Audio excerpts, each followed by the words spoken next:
She didn't scream. She didn't even blink. Not when the ice-cold mop water splashed all over her back. Not when her clothes clung to her skin like secondhand shame. And not even when the girls laughed loud enough to shake the hallway. Westlake Academy's cafeteria stood still as the janitor, a small elderly woman named Annabelle, stood in the middle of the puddle, soaked and silent. That bucket wasn't dropped. It was thrown. On purpose. And they filmed it. 3 girls stood in a line, each holding a phone, giggling behind perfect hair and $1,000 handbags. One of them, Tinsley Hart, the queen of Westlake, zoomed in as Annabelle slowly reached for the fallen mop. "Say cheese, Grandma. Maybe you'll go viral." They cackled like hyenas. Students nearby turned their heads but said nothing. A few pretended to laugh along, most just looked away. Teachers didn't move. The security guard shrugged and kept scrolling through his phone. It was just another humiliation. Another normal Tuesday. But it wasn't normal. Not this time. What the girls didn't know, what no one in that hallway understood, was that the woman they just soaked wasn't just a janitor. And that video they just uploaded, that was the beginning of the end. Annabelle wiped the water from her eyes and went back to mopping like she always did. Her hands trembled, not from fear, but from something deeper. Contained power. The kind that doesn't rise up right away. The kind that waits. At the far end of the hallway, leaning quietly against a locker, one student watched the entire scene unfold. His name was Jacob Layton. He wasn't part of any clique. He didn't wear flashy shoes or drive a luxury car. He didn't talk much, he just observed and filmed. He didn't smile. He didn't blink. He simply tapped record, then lowered the phone and stared at the girls. Tinsley caught his eye and raised her eyebrows in mockery, but he didn't look away. He didn't need to. Later that night, that video would be posted anonymously on 3 major platforms. It would rack up 50,000 views in the first hour, 500,000 by morning. It would get stitched, reposted, and ripped apart by commentary channels, students, and angry adults around the world. But right now, in that hallway, no one knew what was coming. No one knew that Jacob wasn't just some quiet kid. No one knew that Annabelle wasn't just a janitor. No one knew that in less than 72 hours, this school would be flipped inside out, reputations destroyed, and power completely reversed. And all it took was one act of cruelty. One video, one push too far. If you've ever seen someone get humiliated while everyone just watched in silence, if you've ever wanted justice when no one else cared, drop a 9 in the comments right now. And hit that like button, because what happens next will blow your mind. Because in this school, power used to belong to the loudest, but not anymore. Tinsley Hart had always ruled Westlake Academy. Not because she was brilliant, not because she was kind, but because she was loud, rich, and untouchable. Her father ran a hedge fund worth billions. Her mother had her own skincare line. Their last family vacation was a yacht tour through Santorini. And Tinsley? She was raised to believe rules didn't apply to her. Not in school, not in life. And definitely not when it came to people like Annabelle. To her, janitors weren't people, they were furniture with a mop. And the 2 girls flanking her, Madison and Ava, were no better. Children of tech executives and city councilmen, they learned young that power didn't come from kindness. It came from perception, from dominance, from fear. And no one had ever told them no until now. Because that video, the one they filmed, laughed over, and sent to their group chat with crying laugh emojis, was now out of their control. By 7 a.m. the next morning, it had over 600,000 views. By first period, it hit 1 million. By lunch, local news vans were outside the school gate. But inside Westlake's golden walls, the girls still didn't get it. They laughed off the cameras. Madison tweeted that the video was edited and taken out of context. Ava posted a selfie captioned "Unbothered." And Tinsley, she told everyone that her dad knew people who could make the video disappear. She even dared the principal to say something. He didn't. He wouldn't. Because Principal Holloway owed his position to Tinsley's father, who had donated half the funds for the new science building. And everyone knew it. But Jacob, he wasn't laughing. He wasn't tweeting. He was watching. In the library hidden between bookshelves, Jacob sat at a quiet corner desk with 2 laptops open and a third phone buzzing non-stop. Messages came flooding in from strangers, alumni, other schools, even local reporters. Everyone wanted to know who was the janitor. What was the school going to do? Why hadn't anyone been suspended? But Jacob said nothing. He wasn't in this for likes or clout. He didn't want fame. He wanted something else: justice and timing. From his pocket, he pulled out a black notebook. On the cover was a faded gold emblem, a symbol few people at Westlake had ever seen. It was the seal of the Layton Foundation, founded by his grandfather, expanded by his mother, and now, inherited by him. Westlake Academy wasn't just a school, it was a business. And like all businesses, it had investors. Silent ones. And one of those investors was Annabelle Layton. She didn't like meetings. She didn't like suits. She didn't like being seen. But she liked knowing that the school her late husband helped fund was still operating. That children were still getting chances. That the community still had a future. She never wanted recognition.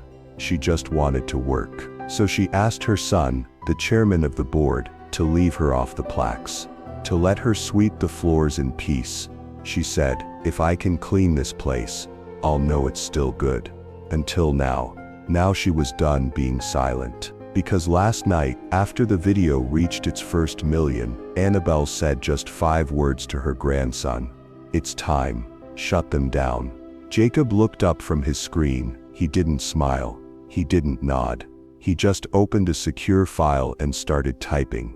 The school board received a private notice before noon. Subject line: Emergency Ethics Violation Review. Immediate attention required. Tinsley had no idea. She was in chemistry class, scrolling through TikToks, still laughing about how dramatic people were being online. That's when the school intercom buzzed. Everyone looked up. "Attention all staff and students. Please report to the main auditorium immediately. Mandatory assembly. Attendance will be taken." Whispers broke out that had never happened before. Even the teachers looked confused. Tinsley rolled her eyes. "Probably another boring anti-bullying thing," she said. But Jacob knew better. He stood up, closed his laptop, and slid the notebook back into his backpack. This wasn't about bullying. This was about cleaning house. The auditorium had never been this quiet. Not during graduation, not during lockdown drills, not even when the mayor visited last spring. But now, over 900 students sat in stiff rows, murmuring nervously, while teachers stood off to the side with furrowed brows and tightened jaws. At the center of the stage stood Principal Holloway, gripping the podium like it might run away if he didn't. Beside him, 3 unfamiliar people in dark suits waited silently, holding black folders marked with the Layton Foundation's gold seal. Tinsley and her friends walked in late, as usual. They sauntered down the center aisle like it was a runway, mocking the tense energy around them. Madison whispered, "This is about us, huh?" Tinsley scoffed, "Let them try. My dad's lawyer eats ethics boards for breakfast." But something was wrong. Principal Holloway cleared his throat, leaned into the mic, and spoke in a tone no one had ever heard from him before. "This assembly is being held under Article 7 of the Westlake Charter, which permits the Board of Investors to conduct an immediate public ethics review when a pattern of systemic abuse, negligence, or discrimination is brought to their attention." Whispers exploded across the room. Article 7 was a myth. A rumor passed around like a ghost story. No one actually believed it would ever be used, but Jacob did. He sat in the back row, arms crossed, face calm. His phone vibrated quietly in his pocket. A message from his mother had just come in. "All board members are watching live. Don't blink." On stage, Principal Holloway continued reading. "Effective immediately. I am stepping down as acting principal. pending investigation. An interim director has been appointed by unanimous investor vote. He stepped aside. And then, she appeared. From the side curtain, dressed not in her janitor uniform but in a deep navy blazer, with silver buttons and polished heels, walked Annabelle Layton. The entire room inhaled at once. No one moved, no one clapped, no one spoke.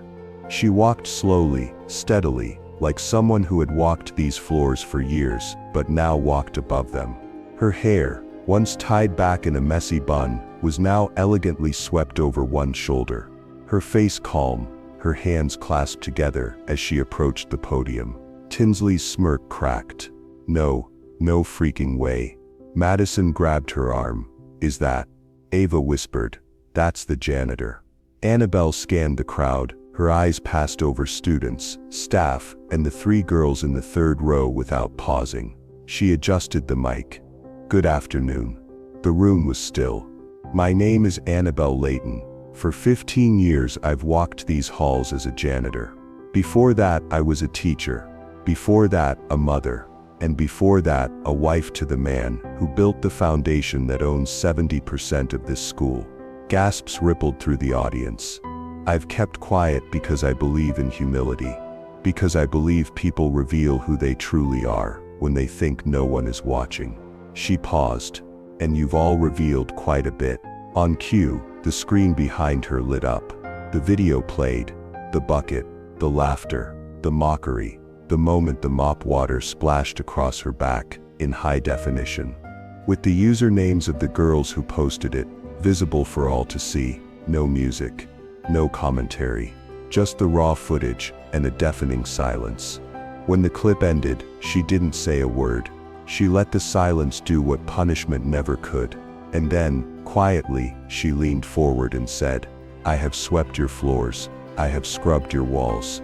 I have picked up the pieces of your messes, day after day. And today, I clean something much harder. She looked directly at Tinsley. Entitlement. Students shifted in their seats. A freshman clapped once, nervously. Then another. Then the whole room erupted. Tinsley's face turned pale. Her hands trembled. She turned to Madison. Do something. But Madison was already sliding down in her chair, avoiding every camera in the room. Jacob watched from the back. He didn't smile. He just whispered to himself. It's begun. Tinsley's heart had never felt small. Not when she talked back to teachers. Not when she skipped dress code checks. Not even when she flipped off the security camera and dared the dean to suspend her. But now her hands wouldn't stop shaking.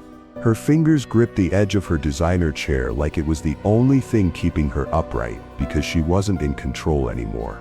Annabelle didn't raise her voice. She didn't call names. She didn't need to. She just stood there, calm, still, terrifyingly composed, and let the weight of silence crush every lie ever told in that room. On the screen behind her, the footage shifted. This wasn't just the mop bucket. It was clip after clip after clip. Security footage, phone videos, audio recordings. Things no one thought were saved. Annabelle had been documenting everything, and Jacob had helped. Every push in the hallway, every slur whispered when they thought no one was listening, every smug laugh from Tinsley's group as they tripped another kid or vandalized a locker. It was all there. And suddenly, Westlake's golden girls didn't look so golden anymore. They looked cornered. They looked exposed. They looked exactly like what they were. Bullies with nowhere left to run. Annabelle turned from the screen and faced the audience. The girls responsible for these actions have not only violated the school's code of conduct, but also the trust of this entire community. Effective immediately, they are suspended from all school activities and placed under formal review by the disciplinary board. Tinsley shot to her feet. You can't do this. Her voice cracked. My dad funds this school. This is illegal. You're a janitor. You're nothing. Annabelle didn't flinch. She didn't blink. She simply turned her head toward Tinsley and with a voice like quiet thunder, said, No, Tinsley, I am the owner. Gasps echoed through the room. The auditorium doors opened. Two security officers, real ones hired by the Layton Foundation, stepped forward, not to arrest, not to threaten, just to escort. "Let's go," one said, calm and professional. Tinsley's eyes darted around the room looking for help. Her friends avoided eye contact. Madison slid her phone under her leg. Ava stared at the floor. Even the teachers, some of whom had once bent over backwards to please her, stood frozen, afraid to speak. She was alone. For the first time in her life, she was alone. The crowd parted as the officers walked her out. Phones were out. Cameras were rolling. Tinsley Hart, the untouchable queen of Westlake, was being removed from her own kingdom, and no one came to stop it. Annabelle waited until the doors closed behind her. Then she turned back to the students. "I know many of you are wondering why I never said anything, why I never revealed who I was, why I kept sweeping your messes while you looked the other way." She paused, "because I wanted to see who you were when no one was watching." Murmurs rippled through the crowd. Some students looked down, others looked straight at her, faces burning with something between shame and awe. She continued, "This school was built to give students a future, not to feed the egos of those who already have everything. That ends today." She gestured to the stage. "Starting this semester, we are removing legacy admissions. All scholarships will be need-based and merit-based only. No more backdoor deals. No more special treatment." One of the teachers in the front row burst into tears. A student in the back stood up and clapped. Another followed. And then the whole auditorium was on its feet. Applause thundered through the walls like justice finally arriving. And in the very back, Jacob closed his eyes for a moment. He had seen it all, the humiliation, the silence, the pain his grandmother endured every day. But now he saw something else. Respect. Real, earned, undeniable respect. News traveled faster than shame. By the time Tinsley's father arrived at Westlake's front gates in his matte black Mercedes, the story had already made national headlines. Viral video exposes school bullying scandal. Janitor revealed as hidden owner of elite private academy. Queen Bee, suspended after public humiliation. Paparazzi were waiting. Camera flashes lit up the sidewalk as Mr. Hart stepped out in a tailored suit and $1,200 shoes, yelling into two different phones at once. "This is slander," he barked. "I want legal on this immediately. No one humiliates my daughter in public and gets away with it." But as he pushed through the crowd toward the main office, two security guards blocked his path. "Sir, the building's off limits," one said. "You'll need to wait." Mr. Hart's voice dropped. "Do you know who I am?" The guard didn't blink. "Do you know who owns this building?" And for the first time in his career, Nathaniel Hart said nothing. Inside, Annabelle sat at a long conference table. Her hands rested calmly on a leather folder labeled "Policy Overhaul, Immediate Action Required." Across from her sat the remaining board members, silent. No one interrupted. Not after what they saw in the auditorium. Not after the emails they received overnight from Layton Foundation Legal. Annabelle leaned forward and slid the folder toward them. "I'm not asking for revenge," she said softly. "I'm asking for reform." She pointed to the page. "No more legacy admissions. No more donation for admission arrangements. No more look the other way when power misbehaves." The head of the board, a man who once treated her like invisible background, nodded slowly. "We approve." Annabelle stood. "Good, because this isn't just about three girls." She walked toward the window and looked down at the crowd outside. "It's about what happens when children grow up never hearing the word no. When parents believe money buys decency. When silence becomes complicity." Meanwhile, in the school's media lab, Jacob sat alone at the console, uploading one final edit. It was a new video. This time, it wasn't just a recording of abuse. It was a montage. Clips of Annabelle cleaning classrooms in silence. Footage of her helping a student with a bloody nose. A teacher quietly handing her a note and whispering, "Thank you." Overlaid with soft piano music and a title card that read, "She was always here." we just never looked. He hit publish. Within minutes it spread like wildfire. Comment sections overflowed with support, rage, apology, admiration. One viewer wrote, "She's the hero every school needs." Another wrote, "I cried. This woman just changed how I see everything." And right there beneath those comments, Jacob posted one line, "You don't have to be loud to change the world." Outside, Tinsley sat in the back seat of her father's car, silent for once. Her phone buzzed again and again. DMs, news alerts, college sponsors pulling out, influencer deals canceled, and the final nail. A message from the admissions office of her dream university. Scholarship rescinded, application under review.